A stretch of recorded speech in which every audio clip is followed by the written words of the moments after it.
আসসালামু আলাইকুম, this is Riya from Riya's travel and food blog. Welcome back to my channel. এবং যারা আমার ফেসবুক পেজ থেকে ভিডিওটি দেখছেন, Riya's travel and food blog 1, সবাইকে জানাচ্ছি ওয়েলকাম। মানুষ কিন্তু পরিবর্তনশীল, আর এই পরিবর্তনের তাগিদে নিজের প্রয়োজনে কিন্তু অনেক কিছু শিখে নিতে হয়, অনেক কিছু করতে হয়। যেমন আমি আগে কখনো মুরগি কাটতে পারতাম না, বিয়ের পরে আমাকে এখন কিন্তু মুরগি কাটতে হচ্ছে। যাই হোক, সেসব গল্প পরে হবে। আমি কিন্তু মুরগিটাকে কেটে ভালো মতো ধুয়ে নিয়েছি, আর এর সাথে আলু দিয়ে দিয়েছি। এখন এখানে গরম মশলা, হলুদ, মরিচ, লবণ একসাথে দিয়ে আদা রসুন দিয়ে খুব ভালো মতো মেখে নেব। সাথে সামান্য পরিমাণ তেল দিব আর একটু পেঁয়াজ কুচি দিয়ে দিব। এরপর এখানে ম্যাগি মশলা অ্যাড করব। ম্যাগি স্বাদে ম্যাজিকটা দিলে খুব ভালো লাগে মাংসটা খেতে। আর আমার হাতে যখন সময় কম থাকে তখন আমি ঝটপট এইভাবে রান্না করি, ফাঁকিবাজি রান্না বলতে পারেন। তবে এটা খুবই মজা হয়, খুবই মজা হয়।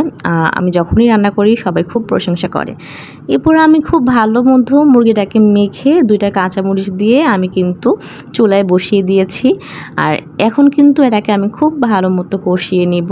আমি এর মাঝখানে ঝোল দেইনি, ঝোল কিন্তু উঠেছে আপনি আপনি। এরপর খুব ভালো মতো কষিয়ে সামান্য পরিমাণ ঝোল দিয়ে আমি ভালো মতো মুরগিটাকে সিদ্ধ করে নিব। যা বলছিলাম, প্রয়োজনের তাগিদে কিন্তু অনেক কিছু শিখতে হয়, অনেক কিছু করতে হয়। আপনারা প্রয়োজনের তাগিদে কে কী শিখেছেন তা কিন্তু আমাকে শেয়ার করতে পারেন, আমাকে কমেন্ট করতে পারেন। আর এই যে আমার মুরগি কিন্তু রান্না প্রায় শেষ। আমি নামানোর আগে একটু জিরার গুঁড়ো দিয়ে নিয়েছিলাম, আর দেখতেই পাচ্ছেন কালারটা কি চমৎকার এসেছে। আসলে এভাবে মুরগির মাংস রান্না করলে সময় খুবই কম লাগে আর খেতেও খুব মজা হয়। আপনারা অবশ্যই বাসায় একবার ট্রাই করে দেখবেন।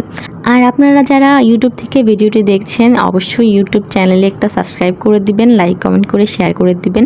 আর ফেসবুক পেজ থেকে দেখলে অবশ্যই একটু ফলো করে দিবেন, লাইক কমেন্ট করবেন। ধন্যবাদ।